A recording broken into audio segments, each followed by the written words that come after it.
Good evening student. आज हम लोग class 12 chapter number 9 lecture number 19 20 है। तो इसके पहले हमने जो टॉपिक कंप्लीट किया है, थोड़ा शांत रहे आप लोग। प्रीवियस क्लास में हमने रिफ्रैक्टेड थ्रू स्फेरिकल सरफेस और लेंस मेकर फार्मूला को कंप्लीट किया है। इसका मतलब refraction through spherical surface complete हो गया है। रिफ्रैक्शन थ्रू स्फेरिकल सरफेस में हम लोगों ने लेंस फार्मूला पढ़ा है, लेंस मेकर फार्मूला पढ़ा है ना। तो कई सारी चीजें हमने स्टडी की है और आज हम लोग पढ़ेंगे रिफ्रैक्शन थ्रू प्रिज्म। आज हम लोग स्टार्ट करेंगे क्या, रिफ्रैक्शन थ्रू प्रिज्म। तो हेडिंग लगाएंगे सब लोग। आज की हेडिंग है refraction through prism. Refraction through prism. तो सबसे पहले हम लोग ये जानने का प्रयास करेंगे कि व्हाट इज प्रिज्म, प्रिज्म क्या है। यदि रिफ्रैक्शन थ्रू प्रिज्म की स्टडी करना है तो सबसे पहले हमें ये जानना है कि प्रिज्म क्या है। तो पहली हेडिंग हमारी है व्हाट इज प्रिज्म। जैसे लेंस मैंने आपको बताया था, सबसे पहले व्हाट इज लेंस, उसके बाद उसी तरह से है प्रिज्म। प्रिज्म सभी लोग देख सकते हैं, मेरे पास है भी। प्रिज्म की डेफिनेशन पढ़ने से पहले प्रिज्म को देख सकते हैं। ये आपका प्रिज्म है, ठीक है ना। जैसा दिख रहा है ये पूरा स्ट्रक्चर प्रिज्म है। इसमें ये इसकी रिफ्रैक्टिंग सरफेस कहलाती है। ये क्या कहलाती है, रिफ्रैक्टिंग सरफेस, ठीक है। कितने सरफेस हैं गिन के बता सकते हैं, 1 2 3 ये सरफेस, 4 5 5 सरफेस होती हैं इसमें। कितने सरफेस होती हैं, 5 सरफेसेस, और एक दूसरे से बंधी होती है। और प्रिज्म को रखने का तरीका पता होना चाहिए। जब लोग प्रैक्टिकल करते हैं एक्सपेरिमेंट तो प्रिज्म को ऐसे रखते हैं, सरफेस में ऐसे रख दिया तो सही है क्या। यदि मैं प्रिज्म बनाना चाहूं यहाँ पे तो ऐसे रख के बनाऊं तो इसकी बाउंड्री ऐसे बनेगी। ये प्रिज्म है क्या, हाँ। और यदि इसकी बाउंड्री ऐसे रख के बनाऊं तो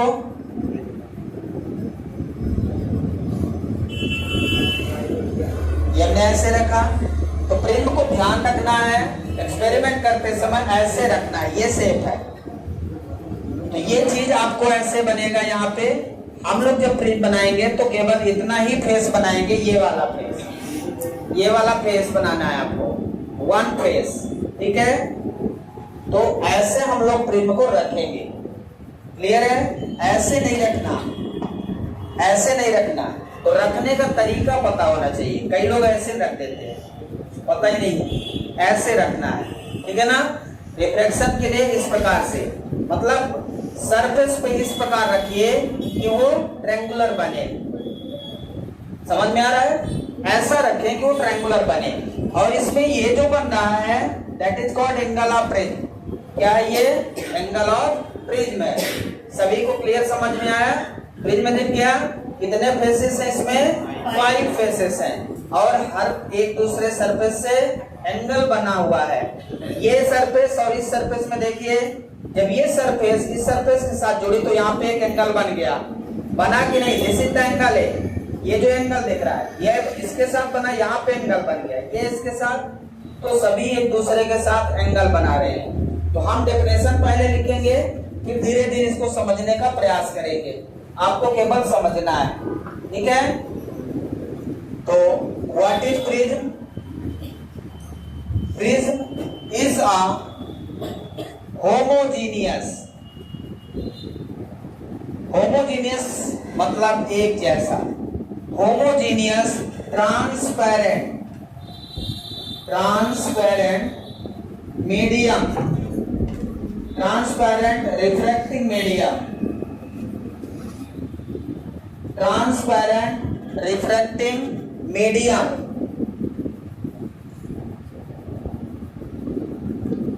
समझ आ रहा है? होमोजीनियस का मतलब क्या है? इसकी जो रिफ्रैक्टिंग सरफेस है वो सभी एक जैसी हैं। कैसी हैं? रिफ्रैक्टिंग सरफेस एक जैसी है। ये रिफ्रैक्टिंग सरफेस कहलाता है। ये सरफेस दिख रही है आपको, और ये वाली एक ही जैसी है कि अलग है? ये वाली एक ही जैसी सरफेस दिख रही है, that is the homogeneous. Homogeneous का मतलब उसकी सभी रिफ्रैक्टिंग सरफेस एक जैसी है। समझ आया? Prism is a homogeneous transparent refracting medium bounded by 5 spherical surface. लिख सकता हूं कितनी सरफेस है इसमें? 5 surface. Bounded by 5 spherical surface. Bounded by 5 spherical surface. समझ आया क्या? समझ आया? Inclined at some angle. Inclined at some angle. 5 surface तो होती हैं, लेकिन ये किसी एंगल पे इंक्लाइंड होती हैं, सीधा नहीं होती। यहाँ पे ये सरफेस है, ये सरफेस, ये ऐसे इंक्लाइंड होके शेप बना लेंगी। समझ में आ रहा है? तो इंक्लाइंड बनेगी। सो this is the definition of prism. अब हम यहाँ पे उसका डायग्राम बनाने जा रहे हैं प्रिज्म का। समझ आया क्या डेफिनेशन? हाँ, refracting medium bounded by 5 spherical surface. हो गया स्फेरिकल सरफेस। स्फेरिकल बोल सकते हैं, रिफ्रैक्टिंग सरफेस रिफ्रैक्टिंग।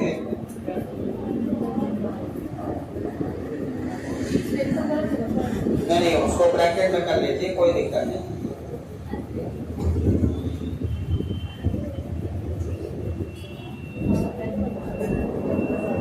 स्फेरिकल ना लिखिए, refracting surface. Prism is a homogeneous transparent refracting medium bounded by 5 refracting surface. ठीक है ना? तो इसमें जो सरफेस है 1 2 3 4 5, ठीक है ना? ये इसकी सरफेस है।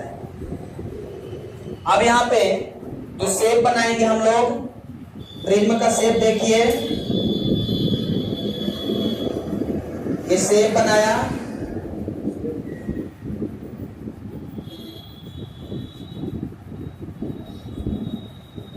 ये आपने प्रिज्म बना दिया।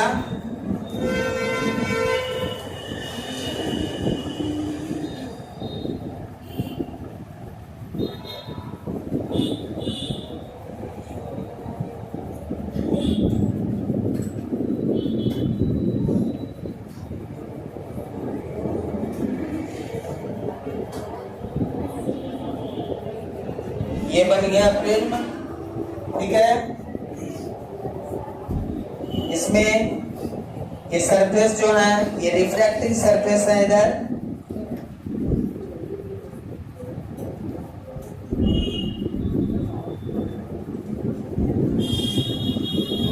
ये बेस भी रिफ्रैक्टिंग सरफेस होता है। बेस भी क्या होता है? Refracting surface. ये भी रिफ्रैक्टिंग सरफेस है।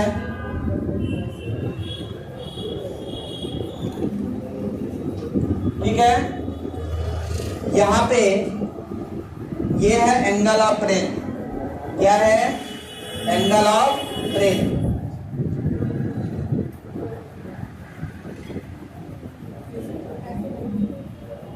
एंगल ऑफ प्रिज्म इस प्रकार से मैंने बना दिया आपके सामने प्रिज्म। बिल्कुल सेम शेप बनाया यहाँ पे। ठीक है ना? प्रिज्म का सेम शेप बन गया। जब हम डायग्राम में बनाते हैं, वैसे नॉर्मली रिफ्लेक्शन दिखाते हैं, तब हम इसका सिंपल सा डायग्राम बनाते हैं। हम केवल ये डायग्राम बनाएंगे, ए बी सी।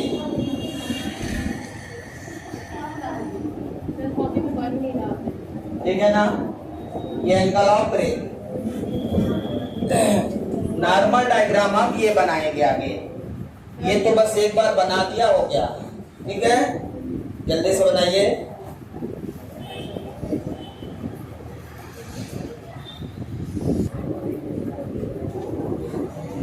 इसके बाद फिर हम लोग अब हेडिंग लगाते हैं। ये अब हेडिंग लगाइए, रिफ्रैक्शन थ्रू प्रिज्म। ये तो चैप्टर का नाम था हमारे। अब हम रिफ्रैक्शन करने जा रहे हैं, ठीक है ना। फिर से डाल लीजिए, कोई बात नहीं, हेडिंग डालने में क्या दिक्कत है। रिफ्रैक्शन थ्रू प्रिज्म करेंगे। अभी तक तो मैंने प्रिज्म डिफाइन किया है, प्रिज्म होता क्या है ये बताया, ठीक है। अब हम लोग रिफ्रैक्शन थ्रू प्रिज्म करने जा रहे हैं। कैसे प्रिज्म का रिफ्रैक्शन होगा, इसके लिए सबसे पहले हम डायग्राम बनाएंगे।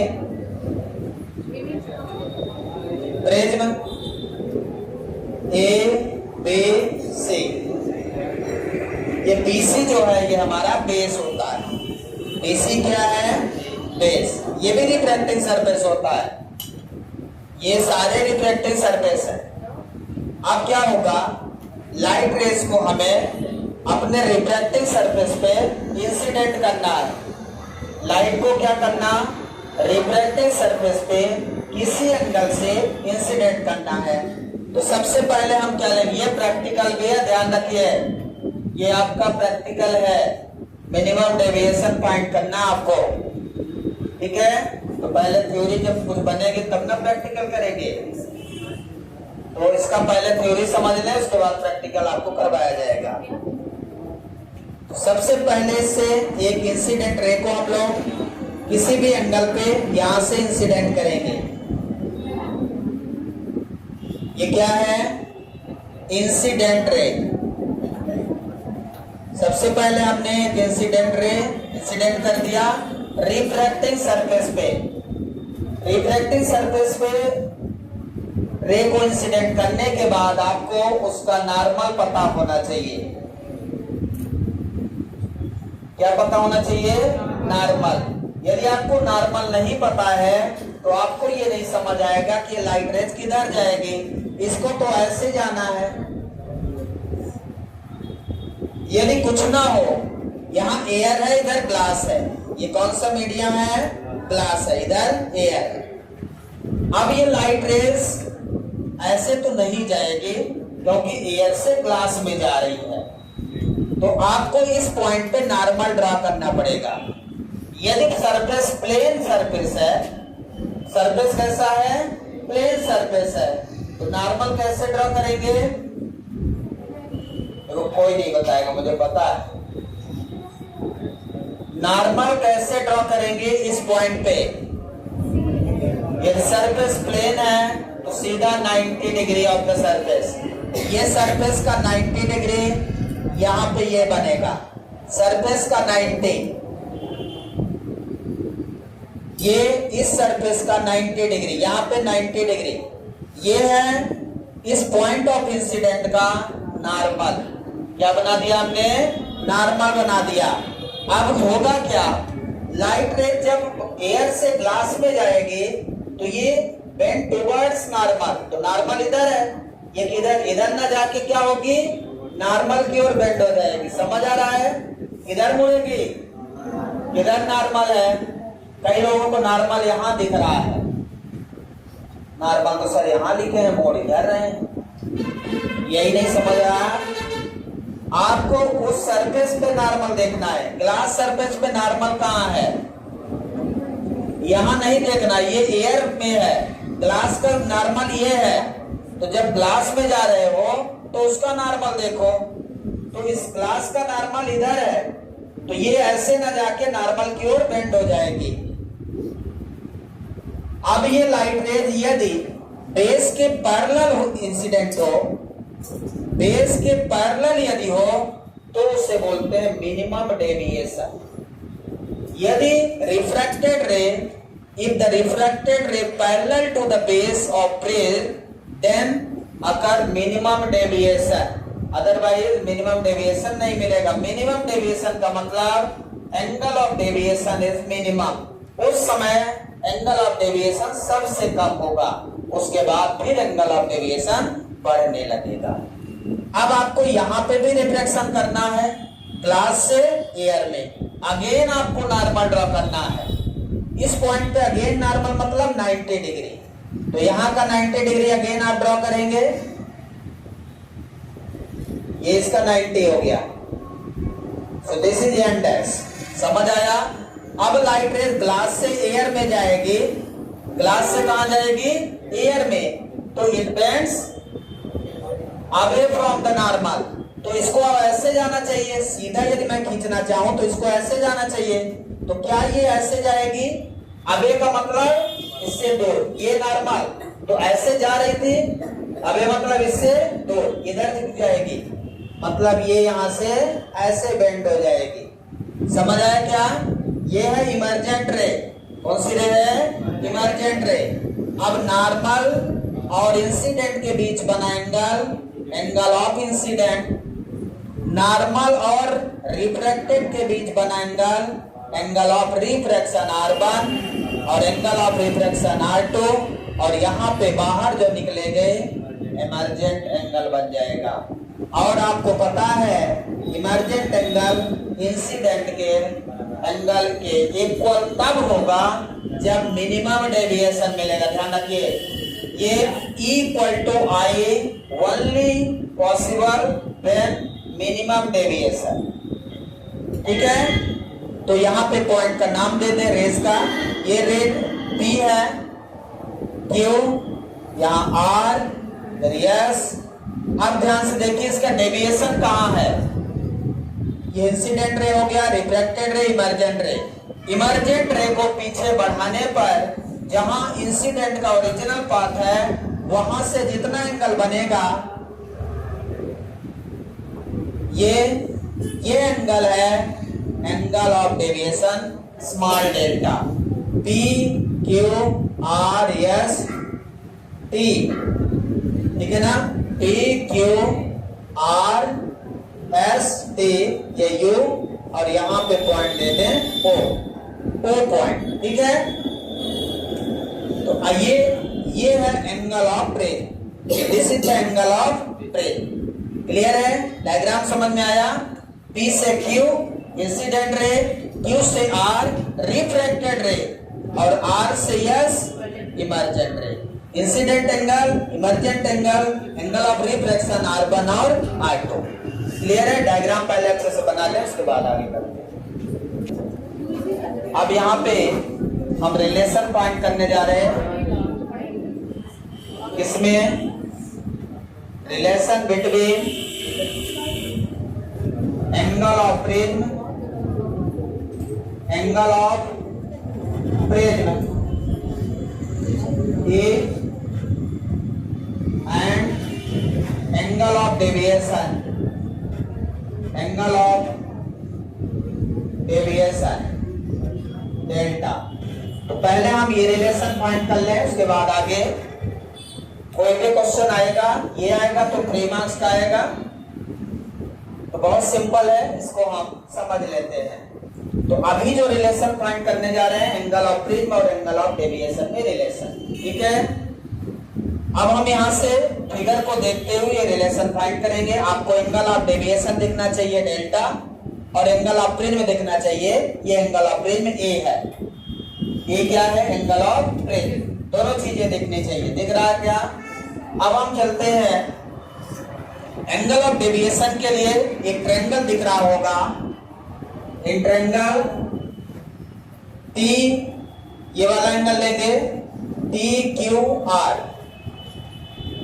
ट्रायंगल कौन सा लेंगे? T, triangle TQR। यदि मैं ट्रायंगल TQR को यहां पे बनाऊं, ध्यान से देख लें, यहां पे TQR, और यहां पे जो एंगल है ये है एंगल ऑफ डेविएशन डेल्टा, और इधर U है, ये TQR, और ये एंगल है U वाली लाइन, U यहां पे बना दिया। ठीक है, दिख रहा है? यहां का एंगल क्या है पता नहीं, हमें पता है sum of two interior angle equal to opposite interior exterior angle. Sum of two interior angle आपको ये बता चुका हूं एक बार और, ठीक है। तो यही कॉन्सेप्ट लगाएंगे। तो एक्सटीरियर एंगल कौन सा एक्सटीरियर एंगल है यहाँ पे, एंगल UTR, ये हमारा एक्सटीरियर एंगल है, angle UTR angle exterior angle है, इज इक्वल टू एंगल, ध्यान से देखो, angle TQR plus TRQ, angle TRQ। इसका एंगल लिखते हैं, इसको बीच में लिखते हैं, ध्यान रखना। क्यों लिखना है तो TQR या RQT भी लिख सकते हो, और एंगल R लिखना है तो TRQ, ठीक है। अब एंगल UTR क्या है, एंगल UTR क्या है, डेल्टा इक्वल टू लिख सकते हैं angle TQR plus angle TRQ। इसको इक्वेशन नंबर 1 दे दें। अब हम इसको डेराइव करेंगे और रिलेशन फाइंड करेंगे, ओके, लिखिए जल्दी। इसके बाद ये एंगल समझ में आया आपको, ट्रायंगल TQR में अब मुझे ये वाले एंगल निकालने पड़ेंगे जो हमें पता नहीं है। क्या पता है,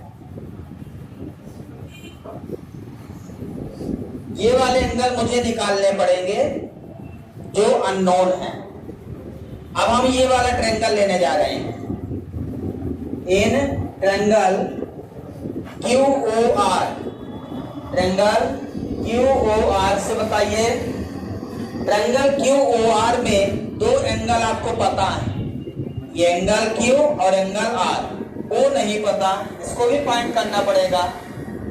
तो एक ट्रायंगल में इसके एंगल का सम निकालिए, मतलब एंगल, ये वाला एंगल ले लेंगे RQO, angle RQO, angle RQO plus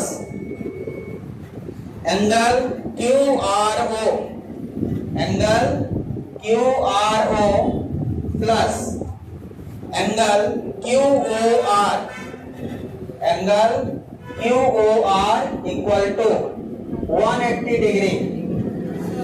किसी ट्रायंगल के तीनों एंगल का सम 180 डिग्री होता है। तो यहाँ पे ट्रायंगल बन रहा है, तो हमने पहले एंगल R लिखा, मतलब RQO, फिर QRO, एंगल R हो गया, फिर O QOR, तीनों का सम कितना लिख दिया 180 डिग्री। अब हमें एंगल RQO पता है, R1 है, ये कितना एंगल है R1, एंगल R1 प्लस ये कितना एंगल है R2 प्लस एंगल QOR मुझे निकालना है इक्वल टू 180 डिग्री।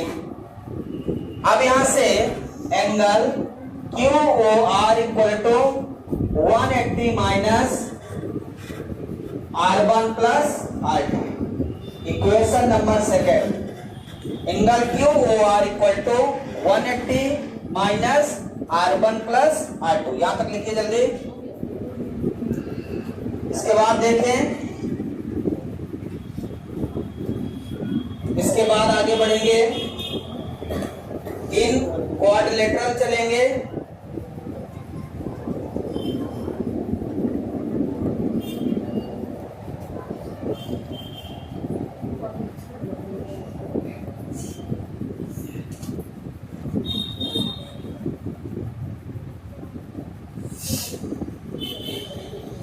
क्वाड्रिलेटरल चलेंगे, ध्यान से देखिए कौन सा क्वाड्रिलेटरल लेंगे आप, AQOR, AQOR क्वाड्रिलेटरल दिख रहा है क्या, चतुर्भुज क्वाड्रिलेटरल AQOR, क्लियर है।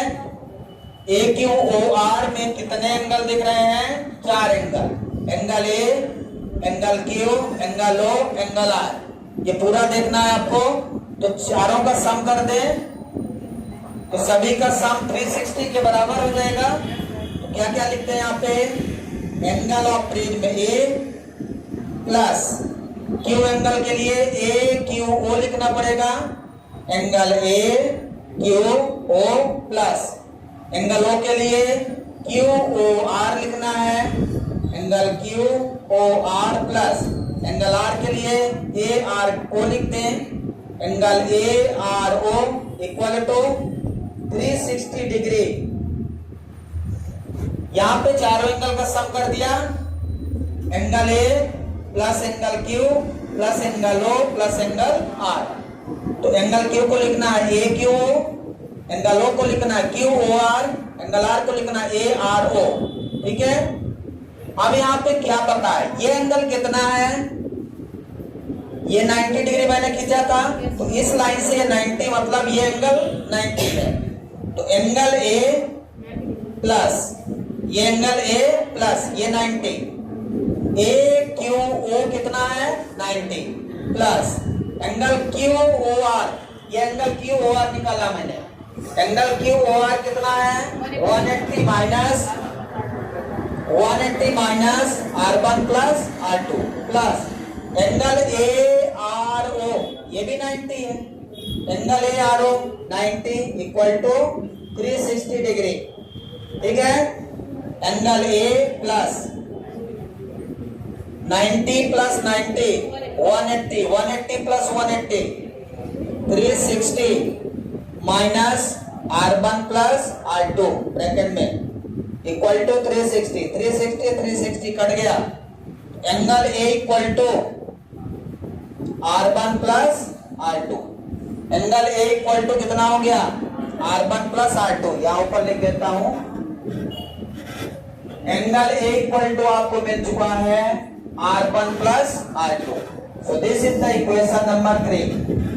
एंगल ए इक्वल टू मिल गया R1 प्लस R2। एंगल ए को सिंपल एंगल भी लिख सकते हो, मतलब ए इक्वल टू, ठीक है ना।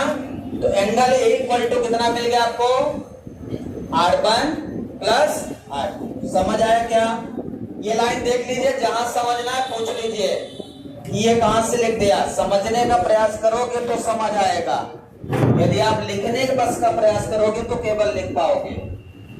आपको लग रहा है सर समझ नहीं आया यहाँ पे कहीं पे, आप पूछ लीजिए। क्वाड्रिलेटरल हमने लिख दिया है ए क्यू ओ आर, क्वाड्रिलेटरल हमारा मतलब चारों एंगल का सम 360 डिग्री लिखना है, angle A plus angle A Q O plus Q O R plus A R O equal to 360 degree. समझ आया। इसके बाद अब क्या करेंगे, ये वैल्यू इक्वेशन फर्स्ट में पुट कर दीजिए, सारी वैल्यू मिल गई आपको, इक्वेशन फर्स्ट में वैल्यू पुट कर दीजिए, put above values in equation first, put above values in equation first। चलिए रख देते हैं, इक्वेशन फर्स्ट क्या है, delta equal to angle T Q R plus angle T R Q. T Q R angle कितना है बोलिए, टी क्यू आर ये पूरा एंगल है, टी क्यू आर एंगल कितना है आई के बराबर है, टी क्यू आर कितना है आई के बराबर। तो ये पूरा एंगल टी क्यू आर हमें चाहिए इतना एंगल, ये वाला टी क्यू आर आपने निकाला कि नहीं निकाला, अभी टी क्यू आर कहां निकाला, टी क्यू आर पहले निकाल लीजिए, ध्यान से देखिए, ये पूरा एंगल आई के बराबर होगा, तो आपको टी क्यू आर में मीन्स ये वाला एंगल चाहिए, इतना एंगल। तो ये कैसे मिलेगा, पहले एंगल टी क्यू आर निकाल लें, तो आई माइनस R1 हो जाएगा, यहां से आप निकाल सकते हो ये टोटल एंगल कितना है, जैसे हमने ये लाइन खींच दिया, ये आई हो गया आपका, और इधर दो लाइन, ये टी क्यू आर हो गया और ये R1 हो गया, तो ये दोनों का सम मतलब angle T Q R plus R1 equal to I. तो समझ आ रहा है क्या, इन दोनों का सम किसके बराबर हो जाएगा, आई के। तो मैं क्या लिख सकता हूं, आई माइनस R1 प्लस, इसी तरह यहां पे निकालोगे कौन सा एंगल, टी आर क्यू, ऐसे ये पूरा एंगल को पहले ले लो, तो कितना हो जाएगा, E माइनस R2। यहां पे लिख देता हूं angle T Q R equal to I minus R1 और angle T R Q equal to E minus R2। समझ आया क्या ये, ठीक है भाई। ये जो इंसिडेंट एंगल है दोनों के सम के बराबर हो गया, तो ये तो पता है, ये नहीं पता, तो ये पता करने के लिए इसमें से माइनस कर दो इसको, I माइनस R1। और यहाँ पे भी वही चीज है, ये एंगल पता करना है, ये वाला पूरा पता है, पूरा I के बराबर है, E के बराबर है, तो E इक्वल टू कितना हो गया, R2 प्लस ये एंगल इक्वल टू कितना हो गया, टी आर क्यू बराबर E माइनस R2। समझ आया, दिख रहा है सबको। अब यहां पे इसको क्या लिख सकते हैं, I plus E minus R1 plus R2। अब R1 plus R2 equal to कितना है, angle A, I plus A minus A या A equal to I plus A minus delta. So this is the relation between angle of deviation and angle of bridge. Angle of deviation delta, angle of bridge A है। ये आपका relation आ गया, पहला relation आपका आ गया है, ठीक है। समझ आया क्या, पूरा बनाइए अच्छे से। तो यहां पे इसको इक्वेशन नंबर 4 दे दें, ठीक है। इक्वेशन नंबर 4, रिलेशन को इक्वेशन नंबर 4 दे देते हैं। अब यदि मुझे आगे एक रिलेशन डिराइव करना है और इसके आगे बढ़ना है, यदि पेपर में क्वेश्चन 4 मार्क्स का आता है, तो वो रिलेशन क्या होगा, आपको एज इट इज करना है, यहां तक तो करना ही है, या तो आप मैं उस रिलेशन के लिए फिर से शुरू करूं, या तो यहीं से आगे बढ़ जाओ। यहां तक आपको समझ में आ गया तो आपको पूरा वहां से वहां तक करना पड़ेगा, यदि वो पूछता है तो। ये क्वेश्चन सब लिख लिया है। अब ये हेडिंग क्या होगी पहले देख लेते हैं।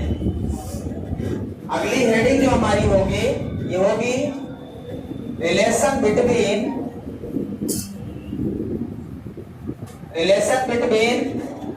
Refractive index mu comma angle of prism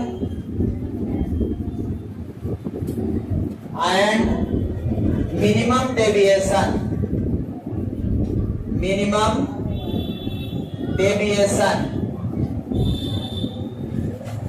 ये हमारी अभी हेडिंग है।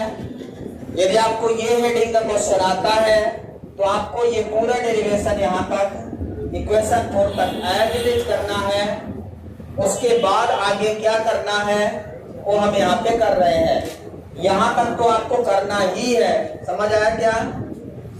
अब मिनिमम डेविएशन क्या होता है, यदि हम मिनिमम डेविएशन को समझें,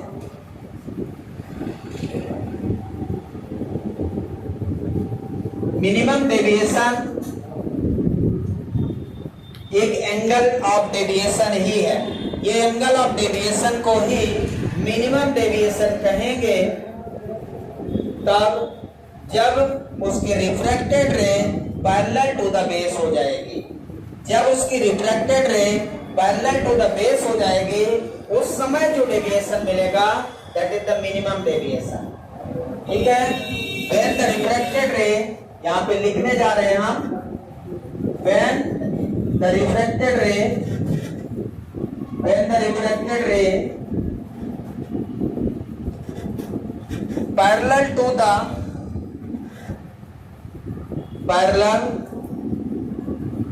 the base of prism, then the angle of deviation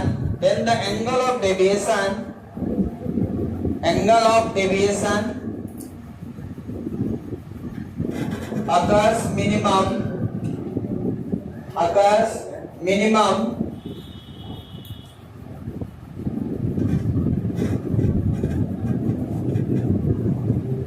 this minimum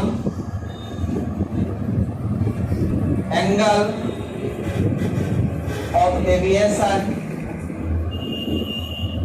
is called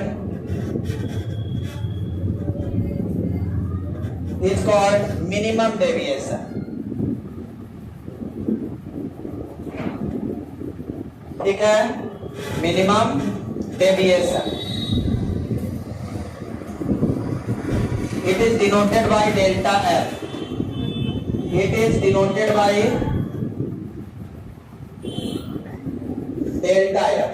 तो ये मिनिमम डेविएशन की डेफिनेशन मैंने लिख दिया है. यहाँ पे मिनिमम डेविएशन की डेफिनेशन लिखने की आपको जरूरत नहीं रहेगी, बट यहाँ पे टर्म आ गया था इसलिए मैंने डिफाइन कर दिया है. ठीक है, आपको पता होना चाहिए मिनिमम डेविएशन क्या है. तो जब रिफ्रैक्टेड रे बेस के पैरेलल, ये बेस है बीसी और ये रिफ्रैक्टेड रे है, यदि ये रिफ्रैक्टेड रे बेस बीसी के पैरेलल हो जाती है तब ये एंगल ऑफ डेविएशन सबसे कम होगा. और केवल एक ही एंगल ऐसा मिलेगा पूरे कंडीशन में, एक ही एंगल ऐसा मिलेगा जहां पे मिनिमम डेविएशन, बाकी इसके बाद फिर से एंगल इंक्रीज होने लगेगा. ठीक है, तो इसको हम डिराइव करेंगे. अब चलेंगे कहां, मिनिमम डेविएशन की जो कंडीशन होगी वो क्या होगी. यदि ये एंगल मिनिमम होगा तो ये जो एंगल ऑफ रिफ्रैक्शन है एट मिनिमम एंगल के केस में ध्यान से देखिए R1 equal to R2 equal to R हो जाएगा. ये दोनों एंगल क्या होंगे, बराबर हो जाएंगे. एंगल ऑफ R1 और एंगल ऑफ R2 क्या हो जाएंगे, इक्वल हो जाएंगे. दूसरी नेसेसरी कंडीशन रहेगी angle I equal to angle E तभी पॉसिबल है angle of incident equal to angle of emergent only when the refraction is minimum deviation. यहाँ पे रिफ्रैक्शन मिनिमम डेविएशन देगा तभी I इक्वल टू E होगा. Clear है, समझ आया. और इस केस में जो हमारा डेल्टा है वो डेल्टा M हो जाएगा. डेल्टा डेविएशन है, डेल्टा M मिनिमम डेविएशन है. ठीक है ना, मिनिमम डेविएशन एंगल. अब यदि इक्वेशन 4 की बात करें हम, फ्रॉम इक्वेशन 4 को बताइए क्या लिखा आपने.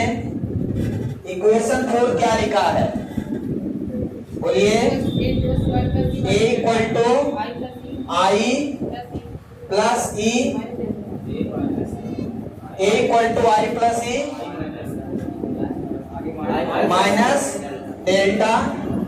यहाँ पे डेल्टा लिखेंगे A equal to I plus E minus delta. अब यदि मिनिमम कंडीशन लिखते हैं यहाँ पे ध्यान से देखिए तो A equal to I equal to E हो जाएगा. I इक्वल टू क्या है, E. तो यहाँ पे I plus I minus delta की जगह लिख देंगे डेल्टा M. अब ये कंडीशन पुट कर दिया तो कितना हो जाएगा, A equal to 2I plus minus delta M. 2I equal to कितना हो जाएगा यहाँ पे, 2I equal to A plus delta M.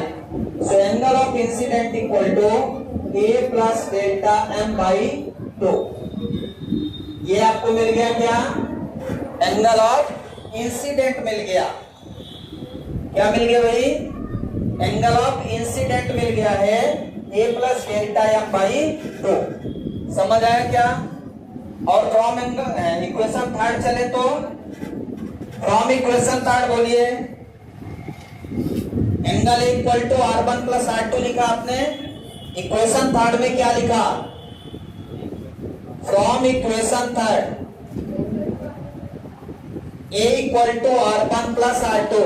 और मिनिमम डेविएशन के लिए R1 और R2 क्या है? R है। तो मैं क्या लिख सकता हूं? R plus R equal to 2R। What is the value of angle of refraction? R equal to A by 2। R equal to कितना आ गया? जब इस रिलेशन को फाइंड करना है तो मुझे एंगल ऑफ इंसिडेंट और एंगल ऑफ रिफ्रैक्शन फाइंड करना है, ये ध्यान रखना, ठीक है। तो मैंने एंगल ऑफ इंसिडेंट फाइंड कर लिया, एंगल ऑफ रिफ्रैक्शन फाइंड कर लिया। बस अब हमें क्या करना है? स्नेल्स लॉ अप्लाई कर देना है। क्या अप्लाई करना है? स्नेल्स लॉ, और रिलेशन आ जाएगा। यहां तक किसी कोई डाउट है? अब हम लगा देते हैं स्नेल्स लॉ। बस 1 मिनट का और काम है। By using Snell's law. Snell's law क्या है? Mu equal to sine I by sine R. Mu equal to sine I by sine R. अब आई क्या है? एंगल ऑफ इंसिडेंट, जिसकी वैल्यू हमने फाइंड की है a plus delta M by 2। और आर क्या है? आर a बाई 2 है। वैल्यू पुट कर दे यहाँ पे। Sine in place of I we put a plus delta M by 2 and in place of angle of refraction r equal to a by 2। यही relation आपसे पूछा जाता है, तो इसको मैं ऐसे लिख दूं, sine a plus delta M by 2 upon sine a by 2। Clear है? रिलेशन समझ में आया? ये है 4 मार्क्स का क्वेश्चन जो आपसे पूछा जाता है। Very most important derivation. Prism का यदि कोई डेरिवेशन आएगा तो यही डेरिवेशन आएगा। डेल्टा एम क्या है? समझ में आया? मिनिमम डेविएशन है। ए क्या है? एंगल ऑफ प्रिज्म है। म्यू क्या है? Refractive index. Refractive index, angle of prism, minimum deviation में रिलेशन है ये। समझ आ गया? अब हर मटेरियल के लिए अलग अलग एंगल ऑफ डेविएशन होगा, अलग अलग रिफ्रैक्टिव इंडेक्स होगा। बाकी कल पढ़ेंगे। Thank you, have a nice day.